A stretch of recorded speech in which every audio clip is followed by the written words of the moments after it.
വിഹാർ എന്ന് പറയുന്ന കവിതയുടെ ഭാവാർത്ഥമാണ്. അപ്പം ഇതെനിക്ക് വായിച്ച് ചെയ്തു തരാനുള്ളൊരു സമയം കിട്ടിയില്ല, അതുകൊണ്ടാണ് ഞാൻ നിങ്ങൾക്ക് ഇങ്ങനെ തരുന്നത്. പിന്നെ ഇത് ഞാൻ പ്രിപ്പയർ ചെയ്ത PDF അല്ല, ആദ്യം തന്നെ പറയട്ടെ. ഇത് ഈ മാം ആശാകുമാരി മാം എഴുതിയതാണ്. അതുപോലെ തന്നെ മഗധ് മഹിളാ കോളേജ് പട്ന, ആ കോളേജിൽ നിന്ന് കൊടുത്തിട്ടുള്ളൊരു മെറ്റീരിയലാണ്. നിങ്ങൾക്ക് പെട്ടെന്ന് എക്സാമിൻ്റെ ഒരു വീഡിയോ ചെയ്യണമെന്ന് പറഞ്ഞുകൊണ്ട് മാത്രം ഞാൻ ചെയ്യുന്നതാണ് കേട്ടോ. ഇത് ഞാൻ പ്രിപ്പയർ ചെയ്ത PDF അല്ല. അപ്പം നമുക്ക് ഭാവാർത്ഥം നോക്കാം. നോക്ക വിഹാർ കാ ഭാവാർത്ഥ. सुमित्रानंद पंत അദ്ദേഹമാണ് ഈ ഒരു കവിത രചിച്ചിട്ടുള്ളത്. सुमित्रानंद पंत कोमल भावनाओं के कवि है.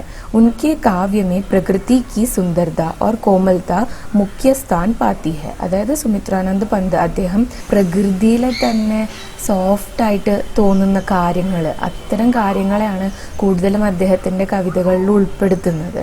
അദ്ദേഹത്തിൻ്റെ കവിതകളിൽ പ്രകൃതിക്ക് സുന്ദരത, പ്രകൃതിയുടെ ഭംഗിയും അതുപോലെ തന്നെ അതിൻ്റെ കോമൽത്ത, ഇത് രണ്ടുമാണ് എപ്പോഴും മെയിനായിട്ട് കാണുന്ന രണ്ട് കാര്യങ്ങൾ, കോമൺ ഫാക്ടേഴ്സ് ആയിട്ട് കാണുന്ന രണ്ട് കാര്യങ്ങളാണിത്. യह കവിത ഗുഞ്ചൻ की उन कविताओं में से है जिन्हें पंत जी की उत्कृष्ट रचना माना जाता है. അപ്പോൾ ഈ കവിത നോക്ക വിഹാർ എന്ന് പറയുന്ന ഈ ഒരു കവിത അദ്ദേഹത്തിൻ്റെ കവിതാ സംഗ്രഹമായിട്ടുള്ള ഗുഞ്ചനിലെയാണ്. അപ്പോൾ ഇത് വേണമെങ്കിൽ നിങ്ങളോട് ഒരു ക്വസ്റ്റ്യൻ ആയിട്ട് ചോദിക്കാം, ഏത് കവിതാ സംഗ്രഹം എന്നാണ് ഈ നോക്ക വിഹാർ എന്ന് പറയുന്ന കവിത എടുത്തിട്ടുള്ളത് എന്നുള്ളത്. അപ്പോൾ ഗുഞ്ചൻ എന്നാണ് അതിൻ്റെ പേര്.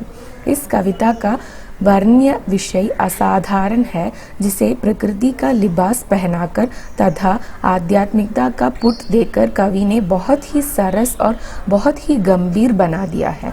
അപ്പോൾ ഇതൊരു അസാധാരണമായ ഒരു വിഷയത്തെക്കുറിച്ച് എഴുതിയിട്ടുള്ള ഒരു കവിതയാണ്. ജിസെ പ്രകൃതി കാ ലിബാസ് പെഹനാക്കർ എന്ന് വെച്ചാൽ പ്രകൃതിയിലെ ഒരു കാര്യം എന്നുള്ള രീതിക്കാണ് ചിത്രീകരിച്ചിട്ടുള്ളത്. സാധാരണ ലിബാസ് എന്ന് പറയുന്നത് വേഷം എന്നാണ്. അപ്പോൾ ആ പ്രകൃതിയിലെ ഒരു കാര്യമായിട്ട് പ്രകൃതിയിലെ എന്നുള്ള രീതിക്കുള്ള വേഷഭൂഷാദികൾ കൊടുത്തിട്ടാണ് ഇത് എഴുതിയിട്ടുള്ളത് എന്നാണ് പറയുന്നത്. തഥാ ആധ്യാത്മികത കാ പുട്ട് ദേക്കർ എന്ന് വെച്ച് കഴിഞ്ഞാൽ ഇതിൽ ആധ്യാത്മികത എന്ന് പറയുന്ന ഒരു കാര്യം കൂടെ ചേർത്തിട്ടാണ് ഈ ഒരു കവിത രചിച്ചിട്ടുള്ളത്. എന്നിട്ട് ആ ഒരു സംഭവത്തെ ഒരു കോംപ്ലെക്സ് ആയിട്ടുള്ള ഒരു കാര്യമാക്കിയിട്ട് മാറ്റിയിരിക്കുകയാണ് അദ്ദേഹം. भाव पक्ष और कला पक्ष की दृष्टि से यह कविता सफल एवं उत्कृष्ट रचना है.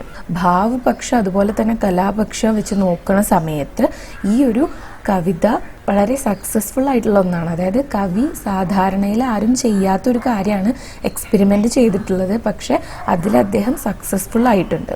ഇത് വേർഡ് ബൈ വേർഡ് അർത്ഥമല്ല കേട്ടോ ഞാൻ പറയുന്നത്, നിങ്ങൾക്ക് കാര്യം മനസ്സിലാവാനും അതുപോലെ തന്നെ എഴുതാൻ വേണ്ടിയിട്ട് ഈസിൽ എഴുതാൻ വേണ്ടി കിട്ടാനും വേണ്ടിയിട്ടാണ് ഇത് പറയുന്നത്. कवि ने चांदनी रात में सुशोभित होती हुई गंगा के प्राकृतिक सौंदर्य का वर्णन किया है. कवि चांदनी रात में എന്ന് വെച്ചാൽ നല്ല നിലാവുള്ള ഒരു രാത്രിയിൽ സുശോഭിത് ഹോത്തി ഹുയി ഗംഗ का, അതായത് ശോഭയോടെ നിൽക്കുന്ന ഗംഗയുടെ പ്രാകൃതിക് സൗന്ദര്യ, നാച്ചുറൽ ആയിട്ടുള്ള ആ ഒരു ബ്യൂട്ടിയെ കുറിച്ചാണ് ഇവിടെ വർണ്ണിച്ചിരിക്കുന്നത്. ചന്ദ്രമ की चांदनी से सुशोभित होकर आकाश शांत तरल और उज्ज्वल दिखाई पड़ता है. അങ്ങനെ ഈ നിലാവുള്ള രാത്രിയിൽ ആകാശം നോക്കുമ്പോൾ എന്താണ്, ശാന്തമായിട്ടാണ് തോന്നുന്നത്, അതുപോലെ തന്നെ ഉജ്ജ്വലമായിട്ടാണ് തോന്നുന്നത്. ഉസ്മേ ജോ താരെ ചമക് രഹേ ഹെ, ആ ആകാശത്തിൽ മിന്നിത്തിളങ്ങുന്ന നക്ഷത്രങ്ങൾ, വേ മാനോ ഉസ് അസീം ആകാശ് കെ അസംഖ്യ നേത്ര ഹെ, അത് കാണുമ്പോൾ അസീം എന്ന് വെച്ച് കഴിഞ്ഞാൽ എന്താണ്, സീമയില്ലാത്ത ലിമിറ്റ്ലെസ് ആയിട്ടുള്ള ആ ഒരു ആകാശത്തിൻ്റെ അസംഖ്യ നേത്ര ഹെ, എണ്ണാൻ കഴിയാത്ത കണ്ണുകളാണ്, എണ്ണാൻ കഴിയാത്ത അത്രയുണ്ടല്ലോ, അങ്ങനത്തെ കണ്ണുകളായിട്ടാണ് തോന്നുന്നത്, നേത്രങ്ങളായിട്ടാണ് തോന്നുന്നത്. ജിൻസെ വ അപലക് നേത്രോं से आँखों को निरंतर खोलकर पूर्ण शांति से मुक्ति पृथ्वी को देख रहा है. അപ്പോൾ ഈ കണ്ണുകൾ വെച്ചിട്ട് ആകാശം പൂർണ്ണ ശാന്തിയിലുള്ള ഈ ഒരു ഭൂമിയെ നോക്കിക്കൊണ്ടിരിക്കുകയാണെന്നാണ് കവിക്ക് തോന്നുന്നത്. ഇസ് സമയ ബാലു കി ശയ്യ ദൂത് കെ സമാൻ സഫേദ്, ഈ സമയത്ത് ബാലു എന്ന് വെച്ച് കഴിഞ്ഞാൽ ആ മണലിൽ നോക്കുമ്പോൾ അത് പാല് പോലെ വൈറ്റ് കളറിലാണ് ഇരിക്കുന്നത്. ദുർബൽ അങ്കോ വാലി ഗംഗ ലേട്ടി ഹുയി ഹെ, അപ്പോൾ ആ ഒരു മണലിൽ ഇങ്ങനെ വെളുത്ത് അതുപോലെ തന്നെ പത്തിൽ എന്ന് വെച്ചാൽ ദുർബൽ എന്ന് വെച്ച് കഴിഞ്ഞാൽ മെലിഞ്ഞ ഒരു ശരീരമായിട്ട് ഗംഗ കിടക്കുകയാണ് എന്നാണ് പറയുന്നത്. जिसका यह पतलापन ഗ്രീഷ്മ ഋതു के कारण है. അപ്പോൾ ഗംഗാ നദി ഇങ്ങനെ നാരോ ആയിട്ട് ഒഴുകുന്നതിനുള്ള കാരണം എന്താണെന്ന് വെച്ചാൽ ജിസ്ക യ പത്ലാപ്പൻ ഗ്രീഷ്മ ഋതു के कारण है. സമ്മർ സീസൺ ആയതുകൊണ്ടാണ് ഇത്രയും മെലിഞ്ഞ് ഒഴുകുന്നത് എന്നാണ് പറയുന്നത്. ബാലു पर बहती हुई गंगा ऐसे प्रतीत होता है. ഈ ഒരു മണലിലൂടെ ഇങ്ങനെ ഒഴുകിപ്പോകുന്ന ഗംഗാ നദി കണ്ടു കഴിഞ്ഞാൽ അങ്ങനെയാണ് തോന്നുന്നത്. നേരത്തെ പറഞ്ഞല്ലോ, മണലിൽ ഇങ്ങനെ ക്ഷീണിച്ച ഒരു ശരീരമായിട്ട് കിടക്കുന്ന ഒരു പെൺകുട്ടിയെ പോലെയാണ് തോന്നുന്നത് എന്നാണ് പറയുന്നത്. मानो वह गर्मी के कारण थकी तथा दुखी होकर निश्चल रूप से बालू की शैया पर लेटी हुई है. അത് കാണുമ്പോൾ തോന്നുന്നത് എന്താണെന്ന് വെച്ച് കഴിഞ്ഞാൽ ഗംഗാ നദി ഥക്കി ക്ഷീണിച്ചുകൊണ്ട്, അതുപോലെ തന്നെ ദുഃഖി വിഷമിച്ചുകൊണ്ട് നിശ്ചലയായിട്ട് ഈ ഒരു മണലിൻ്റെ ശയ്യയിൽ ഇങ്ങനെ കിടക്കുകയാണെന്നാണ് തോന്നുന്നത്. ഗംഗ തപസ്വിയോ കി ബാല കി തര നിർമ്മൽ ഹെ. ഗംഗ എന്ന് പറയുന്നത് ഈ തപസ് ചെയ്യുന്ന ആളുകളുടെ പൂജ പോലെ നിർമ്മൽ ആണ്. നിർമ്മൽ എന്ന് പറയുമ്പോൾ അതിൽ ഒരു അഴുക്കും പറ്റിയിട്ടില്ല, അത്രയും പവിത്രാണ്. अर्थात जिस प्रकार किसी तपस्वी की पुण्य का हृदय सांसारिक कलुषित भावनाओं से दूर रहकर सात्विक भावों के कारण निर्मल होता है. അതായത് ഈ തപസ് ചെയ്യുന്ന ആളുകളുടെ മനസ്സ് ലോകത്തിലെ മറ്റ് കലുഷിതമായെന്ന് വെച്ച് കഴിഞ്ഞാൽ നെഗറ്റീവായിട്ടുള്ള തോട്ട്സ് ഒന്നും വിട്ടിട്ട് സാത്വികമായിട്ട് പ്യുവറായിട്ടാണ് ഇരിക്കുക. അതുപോലെ തന്നെയാണ് ഗംഗാ നദി എന്നാണ് കവി പറയുന്നത്. ഉസി പ്രകാർ ഗംഗാ കാ ജൽ ഭി നിർമ്മൽ ഹെ. चंद्रमा का प्रतिबिंब ऐसा दिखाई देता है मानो वह गंगा रूपी रमणी का सुंदर मुख हो. इस चंद्रमुख की शोभा से उसकी धारा रूपी हथेलियां आलोकित हो रही है. अर्थात चांदनी से गंगा की धाराएं और भी अधिक चमक रही है. उसकी लहरें मानो उसके कोमल केश है जो अधिक लंबे होने के कारण खुलकर उसके हृदय पर लहरा रहे हैं. അപ്പോൾ ഈ ലൈൻസ് മൊത്തം എന്താ പറയുന്നതെന്ന് വെച്ച് കഴിഞ്ഞാൽ ഗംഗ അത്രയും പ്യുവർ ആയതുകൊണ്ട് രാത്രിയിൽ ഈ നിലാവിൽ ചന്ദ്രൻ്റെ പ്രതിബിംബം ആ ക്ലിയറായ വെള്ളത്തിൽ കാണാൻ വേണ്ടിയിട്ട് പറ്റും. എന്നിട്ട് പറയുന്നത് എന്താ വെച്ചാൽ ആ ഒരു നിലാവിൽ ഗംഗയുടെ ലഹര എന്ന് വെച്ച് കഴിഞ്ഞാൽ എന്താണ്, വേവ്സ് ആണ്. ആ ലഹര എന്ന് പറയുന്നത് ഗംഗയാവുന്ന ആ ഒരു സ്ത്രീയുടെ കേശങ്ങളാണെന്നാണ് പറയുന്നത്. അപ്പം അത്രയും നീളമുള്ള കേശമാണ്. എന്നിട്ട് അതിങ്ങനെ ഒഴുകിക്കൊണ്ടേയിരിക്കുകയാണ്. അതുപോലെ തന്നെ ആ കേശമാണ് വന്നിട്ട് ഗംഗയുടെ ഹൃദയത്തിലൂടെ ഇങ്ങനെ ഒഴുകി പോകുന്നത്. कहने का भाव यह है कि आकाश तारों से भरा हुआ है. यह मानो नीला और महीन वसन है. तारों से भरे हुए आकाश का प्रतिबिंब गंगा के जल में पड़ रहा है.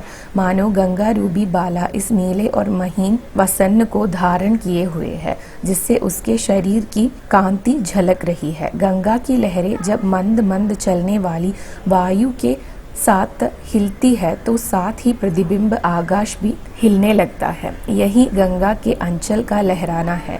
गंगा की लहरों पर चंद्रमा की जो चांदनी छिटकी हुई है छोटे दीपकों को अपने चंचल अंचल की ओट में करके लहरें पल पल लुकती छिपती फिर रही है. നേരത്തെ പറഞ്ഞ പാരഗ്രാഫിൽ പറഞ്ഞ തന്നെ ഇത്രയും കൂടെ സിംപ്ലിഫൈ ചെയ്തിട്ട് ഇവിടെ കൊടുത്തിട്ടുണ്ടെന്നേ ഉള്ളൂ. സെയിം കാര്യങ്ങളാണ് അതിൽ പറയുന്നത്. कहने का भाव यह है कि चंचल लहरों पर पड़े हुए तारों के बिंब ऐसा महसूस होता है कि मानो उन्हें बुझने से बचाने के लिए लहरें उन्हें इसी प्रकार अपने अंचल में छिपाए हुए है. ഇത് റിപ്പീറ്റേഷൻ ആണ് കേട്ടോ. ബച്ചാനെ കെ ലിയെ ലഹരെ ഉൻഹെ ബുജ്നെ സെ ബച്ചാനെ കെ ലിയെ എന്ന് പറയുന്നത് പിന്നെ റിപ്പീറ്റ് ചെയ്ത് വന്നിട്ടുള്ളതാണ്. സംഭവം എന്താണെന്ന് വെച്ച് കഴിഞ്ഞാൽ റിഫ്ലക്ഷനിൽ ഇങ്ങനെ സ്റ്റാർസ് കാണുമല്ലോ.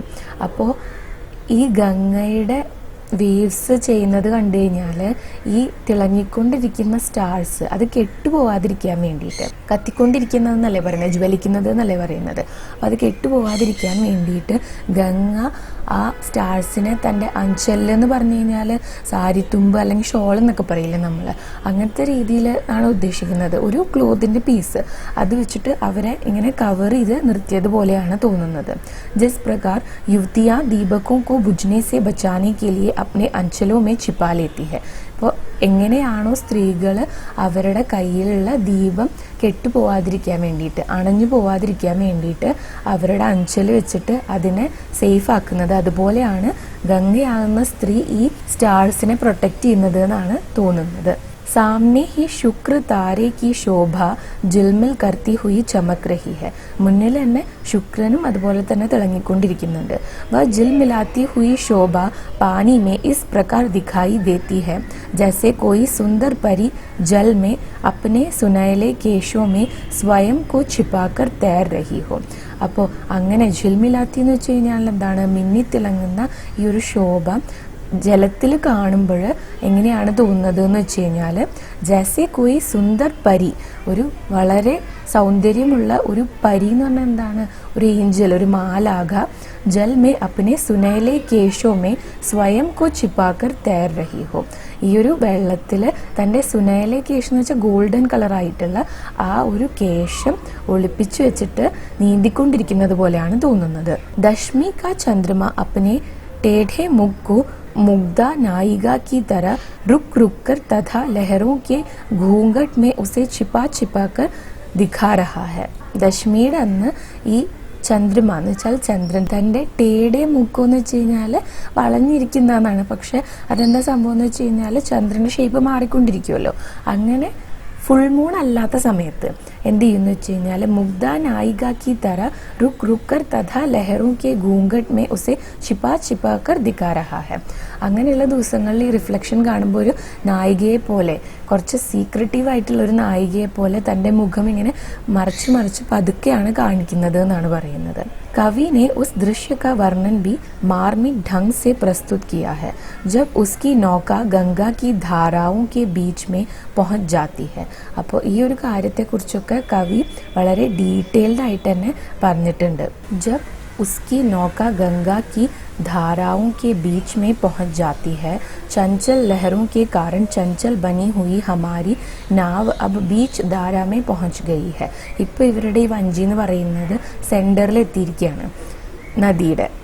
उस समय स्थान का अधिक अंतर न होने के कारण चांदनी के कारण चमकता हुआ गंगा का किनारा आँखों से ओझल हो गया है. അപ്പോൾ ആ സമയത്ത് ഇവർ കുറച്ച് സെൻട്രലിലേക്ക് വന്നു. പിന്നെ ചന്ദ്രൻ്റെ ആ ഒരു നിലാവിൽ കിനാര എന്ന് പറഞ്ഞാൽ എന്താണ്, ആ ഷോറ്, ഈ നദിയുടെ തടം, ആ നദീതടം കാണാനില്ലാണ്ടായി. ഓജൽ ഹോന എന്ന് വെച്ചാൽ ഡിസപ്പിയർ ചെയ്യാന്നാണ്.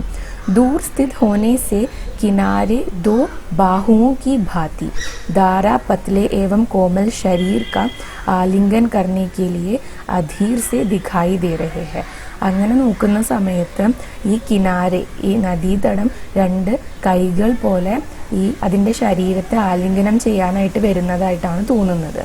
बहुत दूर क्षितिज पर खड़ा हुआ वृक्षों का മാലാകാർ സമൂഹ ബോഹ് കി തര ടേഡാ സ ദിഖായി ദേത്താ ഹെ. അപ്പോൾ ദൂരെ ആ ഹൊറൈസണിലുള്ള ഒരുപാട് മരങ്ങളുടെ ഒരു കൂട്ടുണ്ട്, അതൊക്കെ ഇങ്ങനെ ചെരിഞ്ഞു നിൽക്കുന്നത് പോലെയാണ് തോന്നുന്നത്. तारों से भरा आकाश ऐसा प्रतीत होता है मानो वह तारे रूपी अपने असंख्य नीले नेत्रों से और निर्निमेष दृष्टि से विशाल भूमंडल को देख रहा है. അപ്പോൾ ഇത് കാണുമ്പോൾ രാത്രിയിൽ ഈ നക്ഷത്രങ്ങൾ ഇങ്ങനെ മിന്നിത്തിളങ്ങുന്നത് കാണുമ്പോൾ അസംഖ്യമായിട്ടുള്ള ഈ നേത്രങ്ങൾ കൊണ്ട് ആകാശം ഭൂമണ്ഡലത്തെ നോക്കിക്കൊണ്ടിരിക്കുകയാണ് എന്നാണ് തോന്നുന്നത്. उसी प्रकार उस धारा के पास एक द्वीप था जिससे टकराकर लहरों से भरा गंगा का प्रवाह विपरीत दिशा को बहने लगता था. അപ്പോൾ അവിടെ ആ ധാരയുടെ അടുത്തായിട്ടൊരു ദ്വീപ് ഉണ്ടായിരുന്നു. അവിടെ ചെന്ന് തട്ടിയിട്ട് ഈ ഗംഗ ഓപ്പോസിറ്റ് ഡയറക്ഷനിൽ നീങ്ങാനായിട്ട് തുടങ്ങുമായിരുന്നു, വേവ്സ്. വ ആകാശ് മേ ഉഡ് രഹാ പക്ഷി കോൺ ഹെ, क्या वह विरह से व्याकुल कोक पक्षी है जो जल में पड़ी हुई अपनी ही छाया को अपनी प्रियसी कोकी समझकर अपने विरह शोक से छुटकारा पाने के लिए उड़कर उसके पास जाना चाहता है. അങ്ങനെ പോകുന്ന സമയത്ത് ഒരു പക്ഷി ആകാശത്ത് പറക്കുന്നത് കാണുന്നുണ്ട്. അപ്പോൾ അത് എന്ത് പക്ഷിയാണ്? അത് വിരഹവ്യാകുലായിട്ടുള്ള കോക്ക് പക്ഷിയാണോ, വിഷമിച്ചിട്ടുള്ള കോക്ക് പക്ഷിയാണോ എന്നാണ് കവി ചോദിക്കുന്നത്. ജോ ജൽമേ പടി ഹുയി അപ്നി ഹി ഛായാക്കോ, ഈ വെള്ളത്തിൽ കാണുന്ന തൻ്റെ തന്നെ പ്രതിബിംബത്തെ കണ്ടിട്ട് अपनी प्रियसी को की समझकर अपने विरह शोक से छुटकारा पाने के लिए उड़कर उसके पास जाना चाहता है. അത് തൻ്റെ തന്നെ ലവറായിട്ടുള്ള ആ കോക്കിയാണെന്ന് വിചാരിച്ചിട്ട് തൻ്റെ വിഷമം മാറ്റാൻ വേണ്ടിയിട്ട് ആ പക്ഷിയുടെ അടുത്തേക്ക് പറന്നു പോകാൻ ശ്രമിക്കുന്ന കോക്ക് പക്ഷിയാണോ ആ മുകളിൽ പറക്കുന്നത് എന്നാണ് കവി ചോദിക്കുന്നത്. कहने का भाव यह है कि जो पक्षी आकाश में उड़ रहा है. कवि ने अपनी नौका विहार का समाप्ति का वर्णन किया है. नाव का बोझ हल्का होने से अब हमने पतवार घुमा दिया और हमारी नाव विपरीत दिशा की ओर घूम गई. ഇനിയിപ്പോൾ കവി ഈ ഒരു യാത്ര അവസാനിക്കുന്നത് എങ്ങനെയാണെന്നാണ് പറയുന്നത്. നാവ് കാ ബോജ് ഹൽക്ക ഹോനേസെ, ഈ ഒരു വഞ്ചിയുടെ വെയിറ്റ് കുറഞ്ഞു, ഇത് ഭയങ്കര ഡെലിക്കേറ്റ് ആയിട്ട് മാറിയിരിക്കുകയാണ്. അപ്പോൾ ആ സമയത്ത് ഇവർ എന്ത് ചെയ്യാണ്, പത്തുവാർ ഗുമാദിയ ഹെ, പത്തുവാർ എന്ന് വെച്ചാൽ ആ പങ്കായം തിരിച്ച് വെച്ചിരിക്കുകയാണ്. അതായത് ഓപ്പോസിറ്റ് ഡയറക്ഷനിൽ തുഴയാൻ വേണ്ടിയിട്ട് തുടങ്ങി. എന്നിട്ട് അവർ ഓപ്പോസിറ്റ് ഡയറക്ഷനിൽ പോയിക്കൊണ്ടിരിക്കുകയാണ്. ചൽത്തി ഹുയി നോക്ക ऐसी प्रतीत होती थी मानो ढांढों की चंचल हथेलियां फैलाकर और उनमें फेन समूह रूपी मोतियों को भरकर व उन्हें जल में बिखराकर उनके तारों के हार बनाने लगी. ഉൻസേന്നായിരിക്കും കേട്ടോ ഇവിടെ, ഉൻകേന്നാവാൻ വേണ്ടി ചാൻസ് കുറവാണ്. അപ്പം ചൽത്തി ഹുയി നോക്ക, ഇങ്ങനെ പോയിക്കൊണ്ടിരിക്കുന്ന ഈ ഒരു വഞ്ചി, ऐसी प्रतीत होती थी, എങ്ങനെയാണ് തോന്നുന്നത്, മാനോ ढांढों की चंचल हथेलिയ, ढांढെന്ന് വെച്ചാൽ ഈ വഞ്ചി കയറ്റി വെക്കുന്ന സ്ഥലം, അത് അതിൻ്റെ ഹത്തേലിയ എന്ന് വെച്ചാൽ എന്താണ്, കൈ ഇങ്ങനെ വിരിച്ച് ഉൻകെ താരോ കെ ഹാർ ബനാനെ ലഗി, അതുകൊണ്ട് അവിടെ ഇങ്ങനെ നക്ഷത്രങ്ങൾ കൊണ്ട് ഒരു മാല തീർത്തതുപോലെയാണ് തോന്നുന്നത്. രേഖാओं की भांति और तरलता और सरलता से खिंच खिंचकर चांदी के സാപ്പും ജൈസി ചഞ്ചൽ കിരൺ ജൽ മേ ചമക്തി ഹുയി നാച്ച് രഹി തി. അങ്ങനെ ഇവർ ഓപ്പോസിറ്റ് ഡയറക്ഷനിൽ പോയിക്കൊണ്ടിരിക്കുമ്പോൾ ഇവർക്ക് തോന്നുകയാണ് ഇവരുടെ വഞ്ചിയുടെ താഴ്ഭാഗത്തായിട്ട് ഇങ്ങനെ സിൽവർ കളറിലുള്ള പാമ്പിനെ പോലെ ഇങ്ങനെ വരകൾ വീഴാൻ വേണ്ടിയിട്ട് തുടങ്ങി എന്ന്. ആ വെള്ള വരകൾ എന്ന് പറയുന്നത് എന്താണ്, നിലാവിൻ്റെ ആണെന്നാണ് പറയുന്നത്. किरणें जल में चमकती हुई नाच रही थी. लहर रूपी बेलों पर चंद्रमा और तारों के रूप में असंख्य फूल खिलकर फेनों से भरे हुए जल में विलीन हो रहे थे. എന്ന് വെച്ച് കഴിഞ്ഞാൽ ഇങ്ങനെ ഫേൻ എന്ന് പറഞ്ഞാൽ പത, അങ്ങനെ പത നിറഞ്ഞ ആ ഒരു വെള്ളത്തിൽ ഈ ചാന്ദിനി, നിലാവും അതുപോലെ തന്നെ നക്ഷത്രങ്ങളും എല്ലാം കൂടിയിട്ട് വെളുത്ത ജാസ്മിൻ ഫ്ലവേഴ്സിനെ പോലെ, മുല്ലപ്പൂക്കൾ പോലെ, മുല്ലപ്പൂ വിരിഞ്ഞിരിക്കുന്നത് പോലെയാണ് തോന്നിക്കൊണ്ടിരുന്നത്. അബ് ഗംഗാ നദി കാ പ്രവാഹ ഗഹര ന രഹ ഗയാ ഥാ. ഇപ്പോൾ ഗംഗാ നദിയുടെ പ്രഭാവം ഭയങ്കര ഡീപ്പായിട്ടുള്ള ഒന്നായിരുന്നില്ല, അതിൽ നിന്നും മാറി. അത്തഹ ഹം ആസാനി സെ ലഗ്ഗി സെ പാനി കി താഹ് ലേത്തെ ഹുവെ ഉത്സാഹ് കെ സാത്ത് ധാർ കി ഓർ ബഡ് ചലെ. അങ്ങനെ ഞങ്ങൾക്ക് പെട്ടെന്ന് ധാരയുടെ അവിടേക്ക് പോകാൻ വേണ്ടിയിട്ട് പറ്റി, എളുപ്പത്തിൽ പറ്റി. അധികം ഡീപ്പായിരുന്നില്ല എന്ന് നേരത്തെ പറഞ്ഞല്ലോ. कवि ने नौका विहार को आध्यात्मिक रूप देकर उसका दार्शनिक विवेचन किया है. അപ്പോൾ ഈ ഒരു കവിതയിലെ ആധ്യാത്മികമായിട്ടുള്ള ഒരു എലമെന്റ് ചേർത്തിട്ട് അദ്ദേഹം നമുക്കൊരു ഐഡിയോളജിനെ കുറിച്ചാണ് ഇവിടെ പഠിപ്പിക്കുന്നത്. ജൈസെ ജൈസെ നാവ് കിനാരെ पर लगती जाती है त्यों त्यों अनेक प्रकार के विचार हृदय में उत्पन्न होती है. എന്ന് വെച്ച് കഴിഞ്ഞാൽ ഈ ഒരു വഞ്ചി ഇങ്ങനെ തീരത്തോട് അടുക്കും തോറും പല പലതരം ചിന്തകളാണ് മനസ്സിൽ വരുന്നത്. ജിസ്കി ഗതി और सागर से मिलन चिरंतन उसी प्रकार विश्व भी इस धारा के समान है जिसमें लहरों की भांति असंख्य जीवों का जन्म होता है जो सदैव गतिशील रहते हैं और अंत में उनका भ्रम से मिलन भी अवश्यम भावी है. ഇതിൽ പറയുന്നത് ഈ ഒരു വഞ്ചി ഇങ്ങനെ നദിയുടെ തീരത്തോട് അടുക്കുന്നു. പിന്നെ ഇതെന്ന് വെച്ച് കഴിഞ്ഞാൽ ഈ നദിയുടെ ഒഴുക്ക് എങ്ങനെയും സാഗരത്തിൽ ചെന്നാണ് അവസാനിക്കുള്ളൂ എന്നുള്ളത് കോൺസ്റ്റന്റ് ആയിട്ടുള്ള ഒരു കാര്യമാണ്. അത് മാറുന്നില്ലല്ലോ, അതെപ്പോഴും അങ്ങനെ തന്നെയാണ്. അതുപോലെ തന്നെയാണ് ലോകത്തിൻ്റെ ഈ ഒരു ഒഴുക്ക് എന്നാണ് പറയുന്നത്. അതിൽ ഒരുപാട് തിരകൾ പോലെ, ഒരുപാട് വേവ്സ് പോലെ ഒരുപാട് ജീവജാലങ്ങൾ ജനിക്കുന്നുണ്ട്. എന്നിട്ട് അത് പല സ്പീഡിലാണ് പോയിക്കൊണ്ടിരിക്കുന്നത്. പക്ഷെ അവസാനം ഭ്രം എന്നുള്ളൊരു കാര്യത്തിൽ ചെന്ന് അത് അവസാനിക്കണം. ഭ്രം എന്ന് പറയുന്നത് ഈശ്വരൻ അല്ലെങ്കിൽ മോക്ഷം, അതിൽ ചെന്ന് അവസാനിക്കണം എന്നുള്ളത് അനിവാര്യമായിട്ടുള്ളൊരു കാര്യമാണെന്നാണ് പറയുന്നത്. ജിസ് പ്രകാർ ആകാശ് കാ നീലാപ്പൻ ചന്ദ്रमा की चांदी जैसी श्वेत हंसी और लघु लहरों की आनंदमयी क्रीडाएं चिरंतन है उसी प्रकार जीवन की सुख दुख और उल्लासमयी क्रियाएं भी इस संसार में सदैव विद्यमान रहती है. അപ്പോൾ നമ്മൾ പല പല കാര്യങ്ങൾ മാറുന്നതായിട്ട് കണ്ടു ഈ നോഗ വിഹാറിൽ. അതുപോലെ തന്നെ ജീവിതത്തിലെ സന്തോഷവും ദുഃഖം എന്നൊക്കെ പറയുന്നത് മാറി മാറി വരുന്ന കാര്യങ്ങളാണ്. ഹേ ജഗത് और जीवन के अंतर्यामी भगवान, जीवन और मरण के आर पार जीवन का नौका विहार भी शाश्वत है. अर्थात जन्म के पश्चात मृत्यु और मृत्यु के पश्चात जन्म जीवन का अटल धर्म है. അപ്പോൾ ഇതിൽ പറയുന്നത് ജീവിതത്തിന് ശേഷം മരണവും മരണത്തിന് ശേഷം പിന്നീട് ഒരു ജന്മവും അതെന്ന് പറയുന്നത് ജീവിതത്തിലെ മാറ്റാൻ പറ്റാത്ത ഒരു കാര്യമാണ്. അതാണ് ധർമ്മ. नौका विहार के आनंद में मैं तो अपनी सत्ता को ही भूल बैठा, मुझे अपने भी सुध नहीं रही, किंतु यह तो जीवन का चिरंतन प्रमाण है. अर्थात यही जीवन का वास्तविक रूप प्रस्तुत करता है और मुझे अमरत्व प्रदान करता है. അതായത് ഈ ഒരു നോക വിഹാറിൽ കവി ഒരുപാട് കാര്യങ്ങൾ കണ്ടു, അത് മറന്നു പോകുന്നു, അങ്ങനെ ഒരുപാട് കാര്യങ്ങളുണ്ട്. അതുപോലെ തന്നെ ജീവിതത്തിലും പല കാര്യങ്ങളും വരികയും പോവുകയും ചെയ്യും. പക്ഷെ ജനിച്ചു കഴിഞ്ഞാൽ മരിക്കുക എന്നുള്ളതും മരിച്ചു കഴിഞ്ഞാൽ വീണ്ടും ജന്മം എടുക്കുക എന്നുള്ളതും ഒരു മാറ്റാൻ പറ്റാത്ത കാര്യമാണ് എന്നാണ് അദ്ദേഹം പറഞ്ഞു വെക്കുന്നത്. അതാണ് ജീവിതത്തിൻ്റെ വാസ്തവികമായിട്ടുള്ള രൂപം. निष्कर्षतः कहा जा सकता है कि कवि ने बड़ी कुशलता से जीवन की नौका विहार का दार्शनिक रूप दे दिया है, लेकिन यह दार्शनिकता काव्यमयी है जिसमें निरी शुष्कता नहीं है. अद्वैतवादी दर्शन के अनुसार मृत्यु के उपरांत आत्मा ब्रह्मन में लीन हो जाती है और यह तल्लीनता उसे अमरता प्रदान करती है. ഈ ഒരു പാരഗ്രാഫിൽ പറയുന്ന കാര്യം ഇത്രയേ ഉള്ളൂ.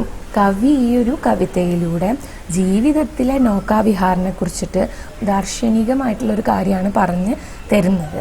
അതിലിത്രയേ ഉള്ളൂ.